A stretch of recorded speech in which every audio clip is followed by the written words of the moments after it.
What are the chances that the Shane Ellis theory will actually come true for the XRP community and cause the price of XRP to rise into the hundreds of dollars in the short term?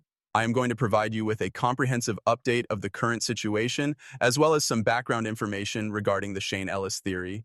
And in addition to that, we have some significant news concerning XRP, the EVM sidechain, and what is going on. Let's not waste any time and get right down to business. A supply shock of XRP is said to be caused by the Shane Ellis theory, the RL-USD, and the G7 RL currencies, according to the Digital Perspective. In the event that you are not familiar with the Shane Ellis theory, allow me to briefly introduce you to it.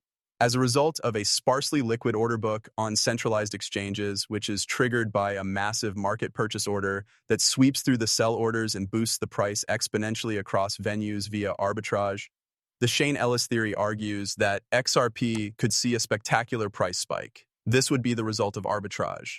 There were components of this theory that coincided with real market developments as of October 2025.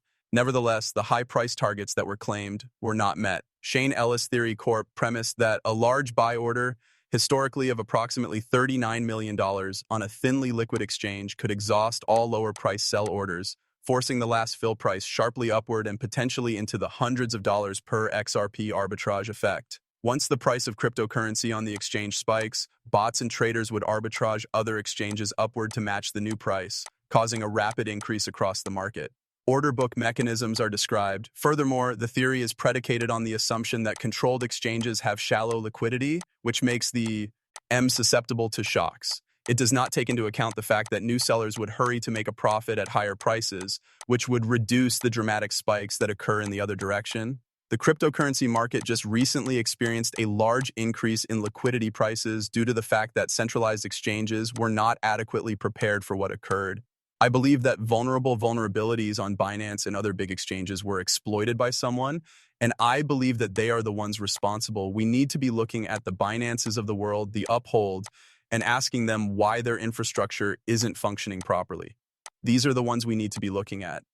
When it comes to decentralized exchanges, DEXs, if you take a look at 1inch, if you take a look at other DEXs such as Uniswap, these kinds of things, Hyperliquid, they are the ones that were there with liquidity and had no problems when none of these many swaps would be successful. So I'm curious as to whether or not this is going to play a part in what's going to happen here. Exchange and supply depletion are taking place in the year 2025, and billions of XRP are disappearing from public exchanges. It is currently being held in institutional custody by BitGo, Coinbase, and wallet lockups, which has the effect of decreasing the amount of liquidity that is available.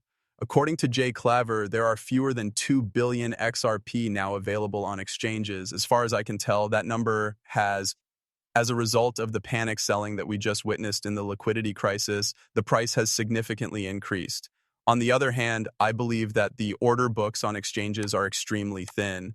And if we do succeed in meeting this enormous demand for exchange-traded funds, we might witness a surge in the price. There is a discussion on the accumulati of institutions. Large participants, including as banks and fund managers, are growing XRP positions off exchange by utilizing custody solutions. They are not refilling exchange liquidity, if everything goes according to plan, the National Bank Trust license will be finalized before the year is up, in the event that granted. By complying with the federal banking law of the United States, Ripple Bank would become one of the first blockchain-native institutions to be recognized.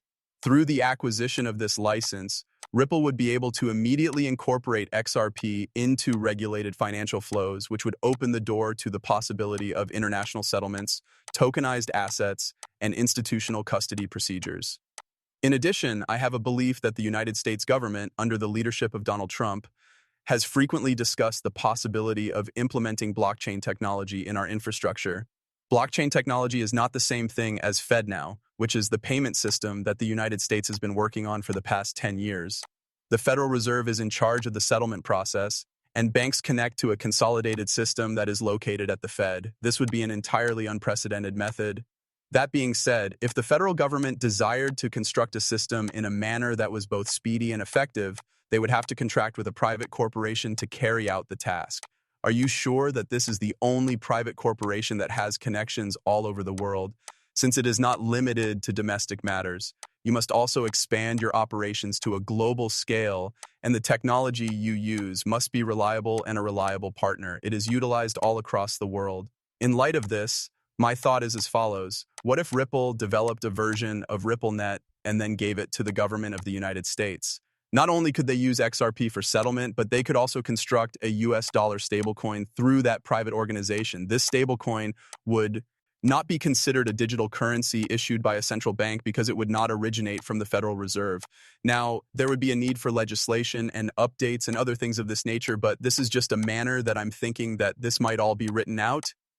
Please, ladies and gentlemen, post your thoughts in the comment section below. In my opinion, this was a very good video clip. This is something that I wanted to discuss because I believe that people are underestimating the impact that this is going to have on the XRP sector. Let's get started with it. When it comes to the XRP EVM, I believe that it is a good idea to migrate to the largest ecosystem in the world because what it does is that it piques the interest of a large number of Ethereum developers, right? That is made possible by the fact that you are based on an EVM. You have access to something that is known as the Axelar bridge since the XRP EVM is built on Cosmos, and being built on Cosmos allows you access to it. By using the XLR bridge, you will immediately be able to cross-chain. The XRP asset is what makes the XRP execution environment, EVM, such a fascinating destination for development. The XRP asset itself is quite distinctive in comparison to other assets in its class. How come? First, it is marketed as an asset that is neutral with regard to international payments. The fact that it has successfully challenged the legal system of the United States on several occasions is the one thing that it possesses that no other asset in the history of this sector currently possesses. As a result of this, it possesses a level of credibility that is much higher than that of any other asset.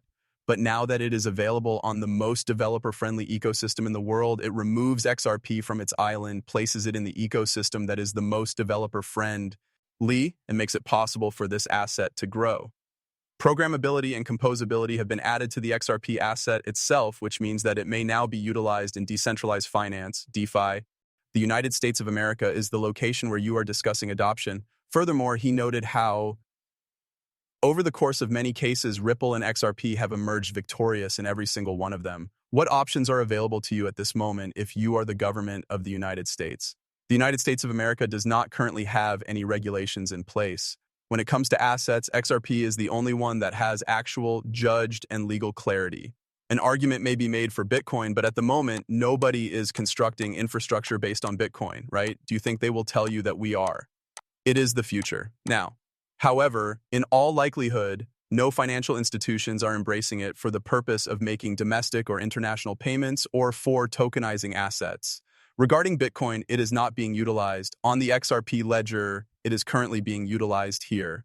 There are a number of various collaborations that are being disclosed, including the repo market, the money market, and the fund market. I believe that we are witnessing the BlackRock and VanEck agreements. This is where all of the money is, ladies and gentlemen, and Ripple offers solutions for the problems that have arisen. When it comes to the most significant organizations in the world, without a doubt, the most valuable digital asset in the world. If you concur, click the like button. I'd like to see it.